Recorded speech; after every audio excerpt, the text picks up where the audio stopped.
believe I'm here right now. This is so wild. Happy day! I have told you a million stories about this.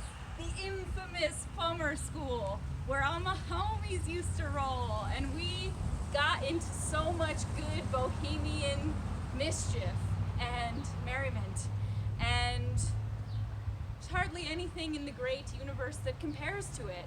But here I am to bring you a snippet, and it's a very exciting day.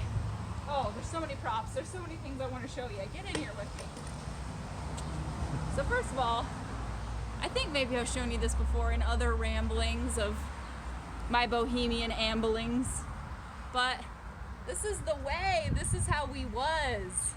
And today is Midas's birthday. Midas, you crazy, crazy girl. I love you. So, brought many things. This is my Uncle Laddie's school box. It says, my school things. What a special trinket. He passed away and he's with me at all times. My school box.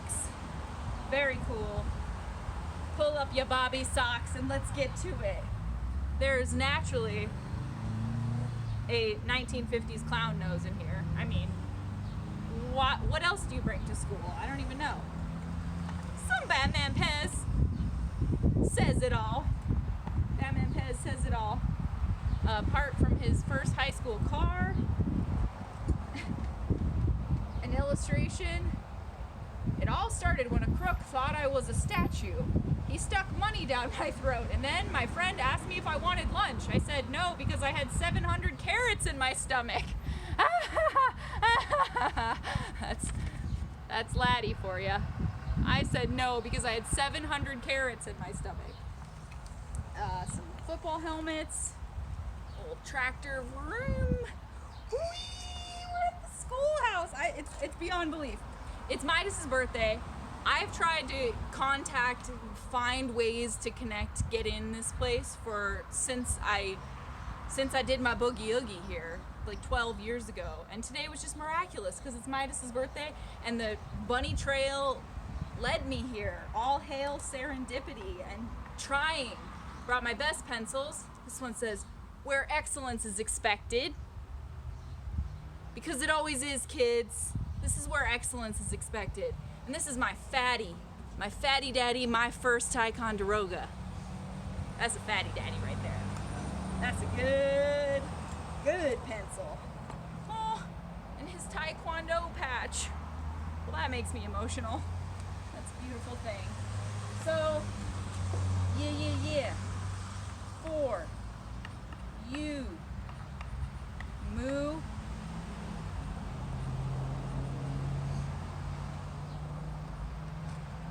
For you, moo. This is for you, moo. Plus everything equals infinity. Those are boobs or eyes. Plus everything equals infinity. Love you. I can't believe it. So I put together this fantastical poem today. Happy Juneteenth. Of course, the immensity of that. I have written some on that subject, but yes, you're Batman. I've got your Pez in here. It's immense. The immensity of it is great, and I wanted to do this birthday tribute for my friend today, but I will dive more. I will dive more and bring more clear attention and work hard to be seen as an ally. And happy Pride Month also, that ties in. Yes, rainbows make the world okay and tolerable and go round and make us all see gold at the end. So happy Pride. Gotta take this off to go inside. It's my little almost made Letterman, but I kept fighting with the teacher. I don't know. Had to bring this. It's legit. It's from the legit ski times. I'm nervous. I'm like shaking. I've been walking around in here. The man who lives here is an absolutely lovely human with blue eyes that are kind, and he said you can walk around and just live in your nostalgia and your memories, and it's really making life beautiful for me right now to smell these smells of my buoyant and fruitful youth. Just made that up. That's some poetry. Buoyant and fruitful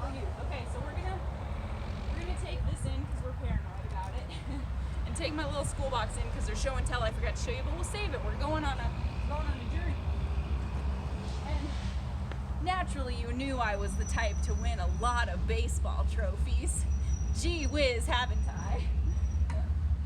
So, we're going a-wandering. So we'll give it a good start. Bell. Oh! Come on in, kids!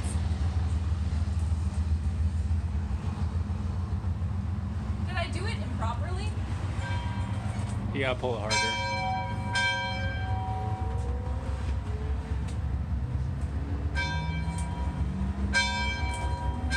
And the train's coming. You gotta show the train, babe, because that's like all our crazy friends were crazy train hoppers.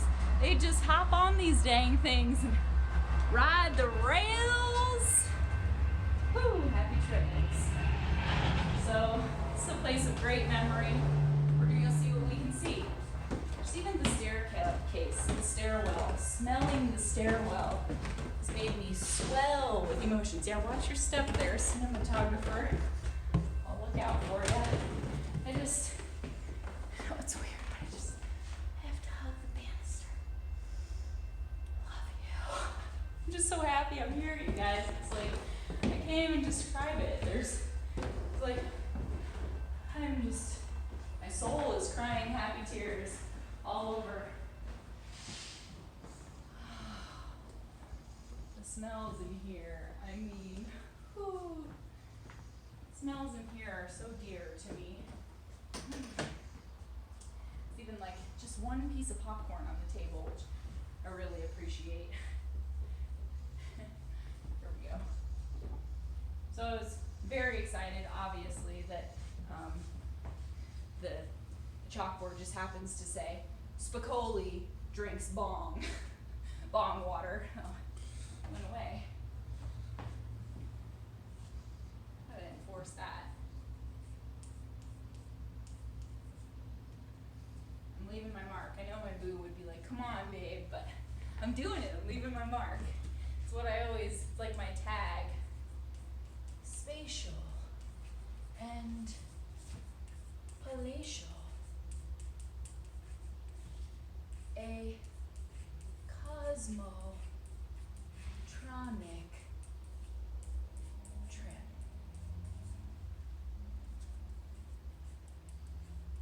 Spring break. 99. So fun. My work here is done.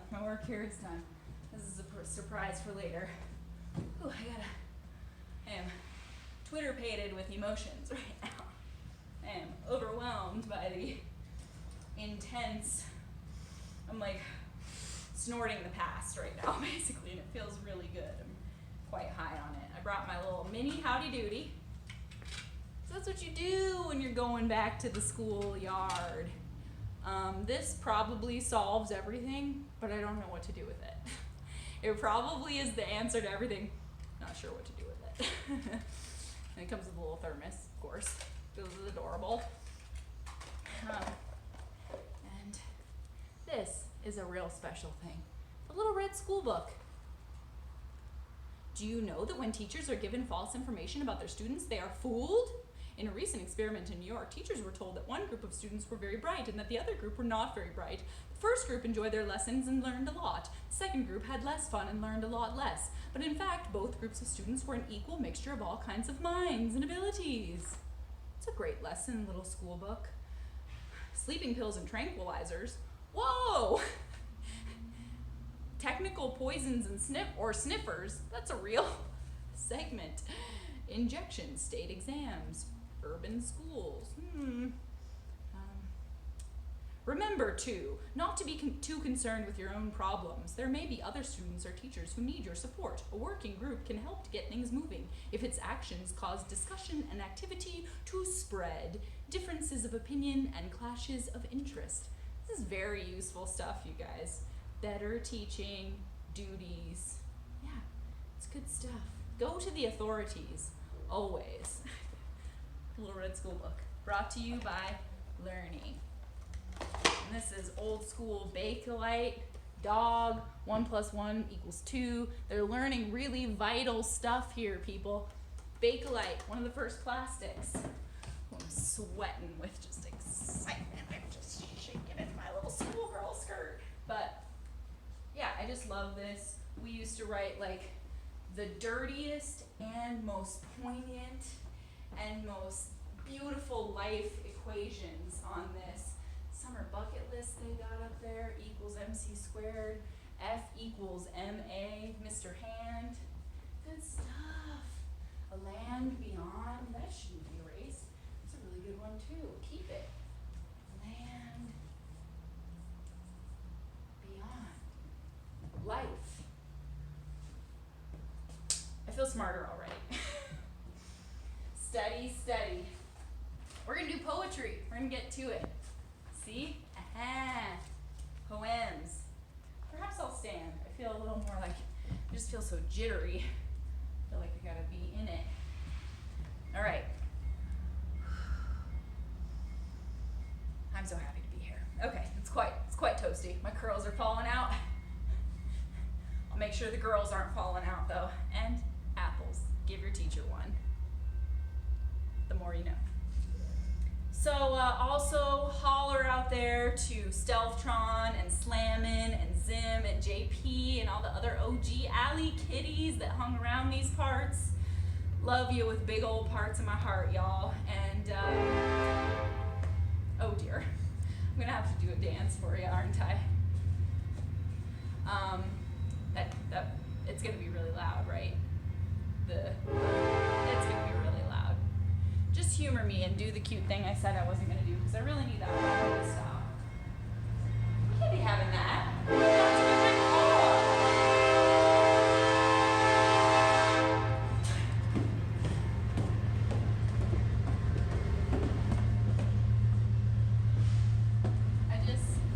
I felt like Moo that this was here just for you. I really did. Because I got invited in here in the warmest way, just like do what you want and do what you feel and feel your feelings and walk around and remember your memories. And I just feel like this bad boy was here to give you birthday sup. And remember we used to all push each other very dangerously out of this window and go atop to the roof to find proof of aliens and love and stuff. This was the office, and this is where we put the bodies, but don't tell anybody. Don't tell anybody. I told the guy that lives here now, like, even the specific creaks that the floor and the wood makes just takes me there, and I'm like, I'm there again, you guys. I'm there. I'm here now. Feels so special and important. Okay. I believe we're much better now. Okay. Composure. Hosiery and composure. Brought to you by Teal's The Real Deal. Happy birthday, Moo. This is for you. It's called No Candy. No candy.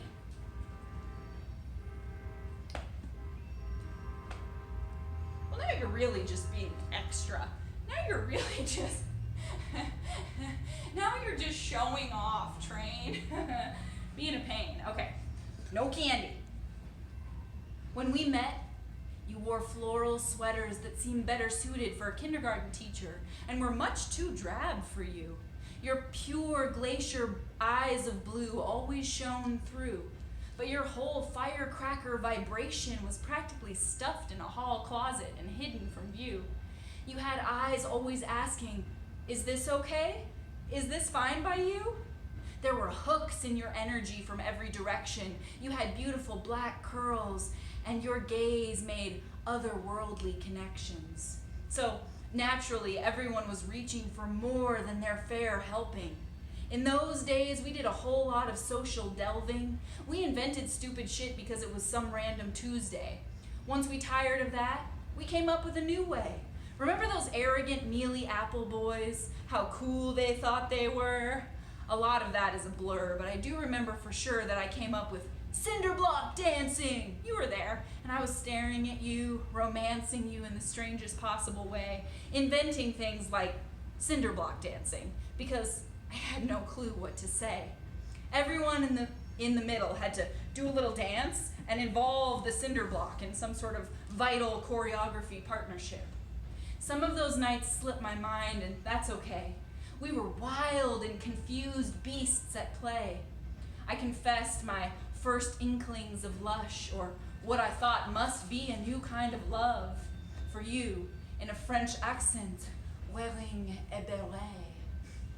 10 to 20 of us would just lay on the same bed at one time and just spill our minds all over the sheets. We ate feasts out of dumpsters and explored endless wonders within the boundaries of every possible space and room. There was no such fucking thing as Instagram or Zoom. I believe having every single thing at our fingertips is a kind of human eclipse. I try hard not to focus on doom, but I do remember we had so much more vroom back then. This sense of act, don't think, oh, there's a party? When? I'll be there, was ever in the air. The very brightness of us must have created some glare. I guess no one warned us to beware of users and losers hidden in the crowd. I let more of those in than I'm proud to admit, but often, when the bad apples would come into view, as it were, I would just say, hey, let's split, and you trusted my assessment of it. Except for that one time you somehow became hypnotized in the room where everybody was up to no good. You fell into the deepest sleep, and every tactic I tried to wake you did not work like it should have. There were sinister types in and out of that room. I didn't know how to fend them all off, but if I knew what I know now, I think I could have. I just surrounded you in rainbow aura and made a fortress with my body. We both enjoyed a good naughty energy, but these cats were straight creeping. I tried to focus on the glow-in-the-dark stars hanging from fishing line, creating a universe in the room and in my mind. I shook you and even slapped you a little, and you just kept on sleeping. What a strange night, one of many. I remember doors and hallways aplenty, while a punk band played, and I tried to stay above my fright. People thoughtlessly take what they can, man. That puts a bummer on fun. But amidst the fakers and takers, we chase the best of the moon and the best of the sun. Our assumptions and notions got rattled with great commotion and completely undone. We rebuilt our understanding, tiny sliver by little droplet. We'd absorb brilliant, necessary lessons and then go messing around at weird basement parties and forget. I quested to discover who you were supposed to be to me, because that role just wasn't clearly set. Turned out you were my guardian angel, and after that discovery, our wrangling of mysticism was a sure bet. You let me into your angelic telepathic seeking. That little portal of an apartment you had was a place we were always glad to be peeking behind veils, and we never derailed, and we were never derailed by the doubters. We'd watch some noise band with the late night microphone shouters, then go back to make strange electric organ songs, light incense, and prolong the uncoiling, boiling tension and mystery we seemed always to spark. The nighttime in that small haven never felt dark. We breathed so much light into it that every never felt dark. We breathed so much light into it that it saturated every corner. When what we perceived at that time to be immense pressure in our early 20s made us forlorn, we would simply adorn ourselves in wild costumes and face paint. Read about people who communed with archangels and saints, and unleash caverns of wild seeking and undiluted shrieking discovery that wasn't for the faint of soul. When you got on a roll with your music, you chose your power and slowly learned how to use it. From time to time, the social tangles skewed it and sent it flailing in unintended directions. But we always found our way back to that truth pool and all of its abundant and undulant reflections. I watched you smoke hookah in the big cement basement as sections of the old you vanished from view. Gone were the high-neck sweaters, and you quickly became a badass in big, bold letters. You went from apologizing with your eyes all the time to being an unfettered force like neon flames. Our entire group began to leave behind their former minds and weave together new essences and names. Perhaps youth was to blame, but everything good was just so damn juicy, overflowing, full self-showing good. And the hard stuff, the hurt and heartbreak, when it came along, was more than any of us could take. But it shaped us, and we let it. We didn't know where we were headed, but we charged there. Glitter and music notes and hope and feathers and confetti from the nights before woven in our hair. We dared to make our own rules. We had absolutely no interest in what any digital or robot pivotal platform thought was cool. For goodness sake, we frolicked naked in an early 1900s schoolhouse. There was no room for doubts or pouting about how many followers we got that month. We found limitless bliss at light speed and all at once. We were on the hunt for the sweetest sweat we could get to drip from our pores. At 4 a.m, there were people making music scores, exploring the depths of their understanding, branding each other with stick and poke tattoos, and sleeping like happy children on the floor. If there was a banner draped above it all, it would have read, "We choose truth and eternal youth, so fucking hear us roar." We weren't sure, but we were certain. We lifted up the curtain that all the grown-ups told us not to look behind. We stuffed our minds with every kind of content before that word was used to define shit on the internet to scroll through. No, I'm talking new views, undiscovered hues of color, nothing duller than phoenix bright, remarkable insight, little tiffs and fights that actually led to learning something, original music bumping at all hours, group showers, flowers growing out of the concrete of the former world, hell-bent on trying to force anyone vivacious to curl up in the corner and submit. But lucky for us, we weren't down for that shit. We refused to sit idly by while the pulsating, oh my, of elevating higher and choosing not to look down when you can inspire was right there in front of us for the taking. We were always on a slip and slide, on a new ride, on a trampoline, hands up, cups full, bodies rhythm shaking. There were some hearts breaking, but we always took the time to mend them collectively. We were selectively adaptable when it came to the necessary pull of the outside world. We had no choice but to be hurled and hoisted into thankless jobs, interacting with blank-faced and top-level snobs. But back then, it didn't rob any of us of our rare, souls-bared vibrance. Yes, back then, as it is now, the news still pummeled us with terror and tragedy and violence. But we rarely had to suffer that lonely silence of not knowing where to go. We sought each other out, and when we could let our real selves show, and get on with it. And then we could let our real selves show, and get on with it. What happened to picnics where you couldn't feed yourself and you couldn't use your hands? Man, those were the sun ray days. It was a holy time when being in reality was actually much more magic than being in plays. I can still remember the specific sway I felt doing Tai Chi on that amazing house-sitting mansion rooftop with you, wearing nothing more than a silky robe with no belt. We spoke what we felt, and we melted into each new scene. We didn't hide, we beamed. We lived a dream in a time machine steam shower, collecting all new magic powers. Many normal folk glowered at our fearless sprees, but we just looked at them and said, "Cheese," like they were trying to take our picture. It was a mixture of mischief, passion, and the instinct to always be flashing our full smile before our hearts and our time became so encroached upon. We climbed grain silos, walked slow with nowhere in particular to go, forged our own flow, chose to grow instead of recoil, wiggled our toes in soft soil, and put on our finest birthday suits to splash in ponds. We were fond of shaking up stagnant spaces, reanimating drained, downcast faces, and switching up the pace of all that crept towards the doldrums. It wasn't just fun, it was running full speed to the precipice of yes, yes, yes, yes, yes, yes, yes, yes, in a movie. We were brilliant, we were clueless, we were inventors, we were nudists, we were downright groovy. We were rudely awakened several years past that point, when the self-appointed and disjointed hierarchy told us who and what and how we should be. Some withstood these many somber tests. The rest certainly drifted somewhat from our sacred realm, let adulthood take the helm and buttoned up.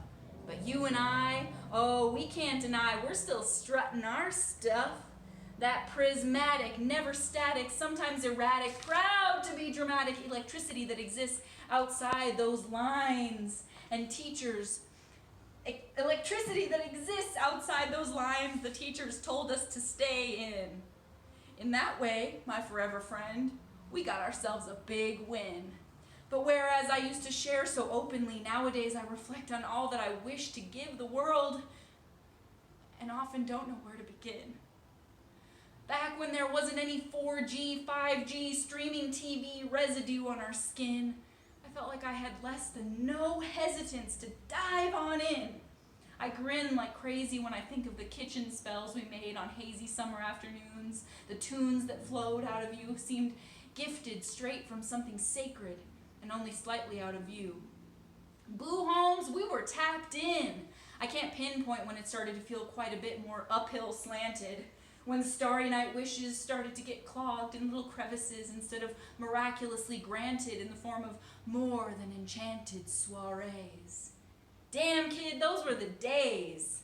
But we can hit replay on that fat beat. We can repeat that sweet spot of that hot, hot glow. I know so. We drove slow late nights, crying and laughing to the likes of Audio Slave and Fiona, vowed to never call ourselves grown up. I can own up to the fact that maybe I'm not full-blown Never Neverland status. Fact is, I guess I grew up a little. But the tight vice grip of all this real-world expectation shit didn't whittle down the me that climbed that giant tree with you and manifested the most unprecedented crew of rapscallions, a veritable creativity battalion, battling the mundane with love so damn deep it caused beautiful pain. We lose a lot when we cover up our colorful thoughts, but when we let them just bounce outside that acceptable box and unlock them from hiding, there's so much vibrance to gain. You taught me that what naysayers on the street call insane is really just loving the light so much you tear down the blinds. We archived our memories in our minds, and with Polaroids, nobody but nobody had an iPhone or an Android. So we had the rare joy of being present, like with eye contact and all that way, way back stuff. We couldn't get enough of what we all had to offer. Nobody was looking down, scrolling. We were beholding one another's wonder, and it made our armor tougher and our souls softer. I'd like to make a roster of more preposterous goals. I'd like to hold those former versions of us and tell them that tough stuff is just round the bend. They wouldn't believe me. Storage low.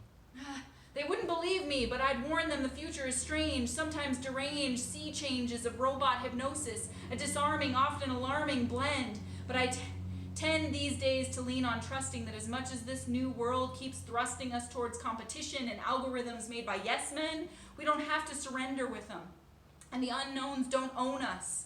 They can't make a big fuss about market values and narrow news slivers. And we can be givers of the deep gold and hold all-night Enya dance parties that would give even Enya the good shivers. When it comes to originality, baby, you deliver. So keep that wild river rhythmic and deep. Keep that wild river rhythmic and deep. Be reinventing even in your sleep.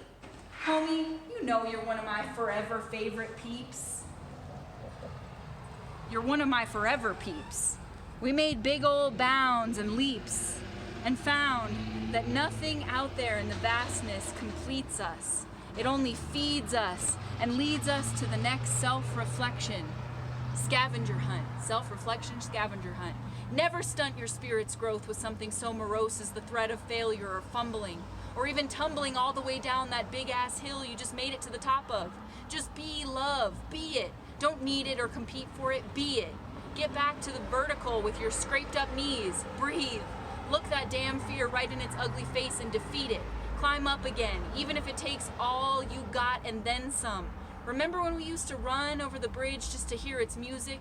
Take that analogy, baby, use it. Remember sobbing by the fire, battling all the clashing desires, then finding out we are the fire fairies who carry the power to harness desire and all the rest. Choose it. Take the peach and bite it before you bruise it. The muses and the makers, the gifters and the takers, the drifters and the shakers. Let's invite them all to the abandoned malls and uncertain halls of our great big baller plans. Doesn't matter how many fans we get or how many hands are in the air, daring to believe in it. Let's just admit that we are a rare breed of alien angel human pixies and eclipse all those doubts and shouts of no, I don't think so, and put on an unmatched Pandora's box all the way unlatched, unforgettable hell of a show. But no candy. Okay, scratch that plan. We can have candy. It'll be just dandy.